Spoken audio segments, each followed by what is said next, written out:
Session की शुरुआत कर लेते हैं। ये सेशन छोटा जरूर रहेगा, लेकिन मुझे उम्मीद है कि खबरों के लिहाज से बहुत बड़ा होगा। स्मृति जी, आपका अभिनंदन है न्यूज़ 18 के मंच पर। अभी कुछ मिनट पहले ही खड़गे साहब इस मंच पे आए थे और कहा कि कांग्रेस तो तब भी थी जब देश में कुछ भी नहीं था। बताइए क्या कहती हैं आप? देश रहेगा, कांग्रेस रहेगी या नहीं रहेगी, ये जनता को डिसाइड करना है।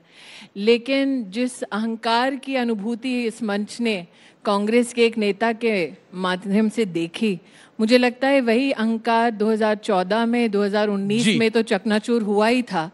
24 में पुनः वो अहंकार चकनाचूर होगा, ये मोदी के वोटर की गारंटी है। जी, लेकिन अभी आप लोकतंत्र के मंदिर से आ रही हैं, संसद से आ रही हैं, और वहां पर प्रधानमंत्री मोदी का लोकसभा में भाषण हुआ और प्रधानमंत्री मोदी ने आज मोटर मैकेनिक की भी बात करी और अलाइनमेंट की भी बात करी।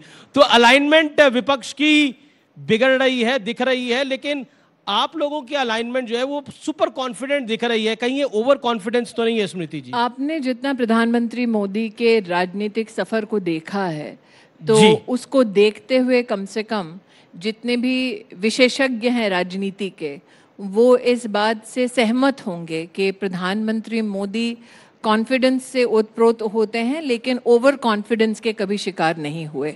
और जब हमारे सर्वोच्च नेता स्वयं लोकतंत्र के मंदिर में डंके की चोट पर कहते हैं कि बीजेपी 370 और एनडीए 400 पार, तो कहीं ना कहीं उन्होंने सुशासन के मुद्दे पर जनता के मध्य में जो अपनी एक अमिट छाप छोड़ी है, जनता का सतत हर चुनाव में नरेंद्र मोदी के प्रति जो भाव रहा है, उसको देखते हुए ही इस आंकड़े को कहा है सदन में, और मोदी ने कहा है तो मोदी ही मुमकिन कराएंगे। लेकिन जब प्रधानमंत्री मोदी एनडीए का नंबर 400 पार कहते हैं, तो राहुल जी की न्याय यात्रा भी चल रही है और कांग्रेस को लगता है कि उस न्याय यात्रा से 100 सीटों पर डायरेक्ट असर पड़ेगा, और जब डायरेक्ट असर पड़ेगा तो फिर बीजेपी 400 पे कैसे आ जाएगी? हमने ये असर देखा था विधानसभा के चुनाव में, जहां जहां से राहुल गांधी की यात्रा गुजरी थी, वहां वहां भारतीय जनता पार्टी की जीत हुई और कांग्रेस को हार का सामना करना पड़ा। तो अगर ये जानते हुए कि जहां जहां राहुल गांधी ने पग धरे हैं वहां पर कांग्रेस को हार के अलावा कुछ नहीं मिला, तब भी उनकी जिद है कि वो यात्रा निकालें तो निकालें। लेकिन चूंकि आपने खड़गे जी के सत्र का उल्लेख किया, तो ये भी आपने शायद बारीकी से देखा होगा कि जब आपके पत्रकार ने उनसे पूछा कि खड़गे जी कितनी सीटें आएंगी, तो उसका जवाब राष्ट्रीय अध्यक्ष कांग्रेस पार्टी के नहीं दे पाए। एक सवाल, आप बीजेपी पर परिवारवाद का आरोप लगाते हैं, प्रधानमंत्री मोदी कहते हैं, गृह मंत्री अमित शाह कहते हैं, जेपी नड्डा कहते हैं, आप कहती हैं, लेकिन अब तो खड़गे जी अध्यक्ष हैं, तो परिवारवाद है क्या? आज भी प्रधानमंत्री ने लोकसभा में बोला आज भी अगर एक परिवार चला रहा है, आज भी अगर आप खड़गे जी की व्यवस्था को देखें जी, तो अगर कुर्सी पर मध्य में और मुख्य कुर्सी पर कोई बैठता है तो वो कांग्रेस का राष्ट्रीय अध्यक्ष नहीं बल्कि गांधी परिवार का कोई सदस्य बैठता है। तो क्या जो कांग्रेस पार्टी प्रधानमंत्री का कार्यालय रिमोट कंट्रोल से चलते देख रही थी, क्या आज पार्टी के अध्यक्ष का ऑफिस भी वो रिमोट कंट्रोल से चलाते हैं? ये कहीं ना कहीं विश्लेषण का विषय है। अब तो अमेठी में आपने घर भी बना लिया है, नए घर की आपकी तस्वीरें देखी, और इसका मतलब इस बार भी अमेठी की तैयारी पूरी है, और इस बार अगर भाई की बजाय बहन आ गई लड़ने के लिए तो क्या करेंगे स्मृति जी? मुझे लगता है 2019 के चुनाव के बाद उस पूरे इलाके ने मिजाज सा बना लिया है कि गांधी खानदान को धूल चटाएंगे, और ये अहंकार का विषय नहीं है। 2019 के बाद 2022 में विधानसभा का जो चुनाव हुआ था, 5 में से 4 विधानसभा क्षेत्र में कांग्रेस की जमानत जब्त हुई थी।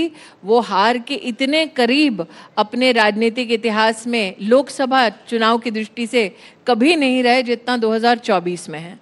तो क्या आपको लगता है कि बीते 5 सालों के अंदर या फिर बीते 10 सालों के अंदर नरेंद्र मोदी ने इतना काम कर लिया है कि बीजेपी को 400 पार, एनडीए को 400 पार का मैंडेट मिलेगा, लेकिन ईडी और सीबीआई का भी इस्तेमाल बीजेपी कर रही है, ऐसा विपक्ष के अधिकतर नेता कह रहे हैं। देखिए, एक मुख्यमंत्री जेल में चले गए हेमंत सोरेन, दूसरे मुख्यमंत्री अरविंद केजरीवाल जी को ईडी का सम्मन जा रहा है, तो आप लोग चाह क्या रहे हैं? मतलब देखिए, चारा खाएं वो, घोटाला करे वो, जमीन खाए उनका दामाद, और आरोप आप ईडी पर मढ़ेंगे तो ये कहाँ का नया है? और जहां तक राजनीतिक भूचाल की बात है तो अमेठी क्या सुनने में आए रायबरेली की सीट में भी कोई भूकंप आने वाला है। जो अमेठी में सीट बदल रहे थे अब शायद रायबरेली में भी सीट बदलाव की अटकलें आ रही हैं। तो जैसा कि मैंने कहा, इलाके में मिजाज ऐसा है कि गांधी खानदान को हराया जाए और इलाके को कांग्रेस पार्टी से, गांधी खानदान से मुक्त किया जाए। मेरे दो और सवाल हैं। क्या महंगाई एक विषय है जिसको बार बार विपक्ष उठाता है और महंगाई के विषय के ऊपर बीजेपी के पास जवाब नहीं है? बिल्कुल ऐसा नहीं है। मुझे लगता है कि आज प्रधानमंत्री जी ने देश की संसद में महंगाई के संदर्भ में भी जिन आंकड़ों का उल्लेख किया, श्रीमती सोनिया गांधी सामने विराजमान थी, उन्होंने एक भी उसके खिलाफ स्वर नहीं उठाया। ये सत्य है कि जब कांग्रेस की केंद्र में सरकार थी, साल 2014 में सरकार परिवर्तन से पहले डबल डिजिट का इन्फ्लेशन हमारे देश ने देखा। तब ना कोविड की भयावह कोई परिस्थिति रही, ना कोई अंतर्राष्ट्रीय स्तर पर दो देशों के बीच में कोई द्वंद्व रहा। तब भी महंगाई ऊंचे दर पर रहने का कारण क्या, इसका जवाब कांग्रेस नहीं दे पाई। इसीलिए आज जब प्रधानमंत्री मोदी ने कहा कि जब जब कांग्रेस आई है संग महंगाई लाई है, तो उस पर जोरदार तालियां बजी हैं सदन में। लेकिन 80 करोड़ लोगों को भोजन देना पड़ रहा है। अगर देश इतना आगे बढ़ रहा है तो 80 करोड़ लोगों को भोजन क्यों देना पड़ रहा है? मुझे ऐसा लगता है कि 50 करोड़ लोगों को आयुष्मान भारत का जो एक कवच मिलता है मेडिकल का, वो क्यों मिलता है?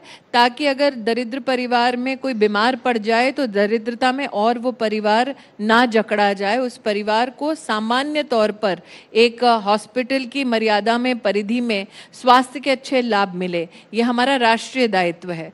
दूसरा, एक तरफ हम एमएसपी ऑपरेशंस चलाते हैं कि किसान का हक हम लोग संरक्षित करते हैं, सुरक्षित करते हैं।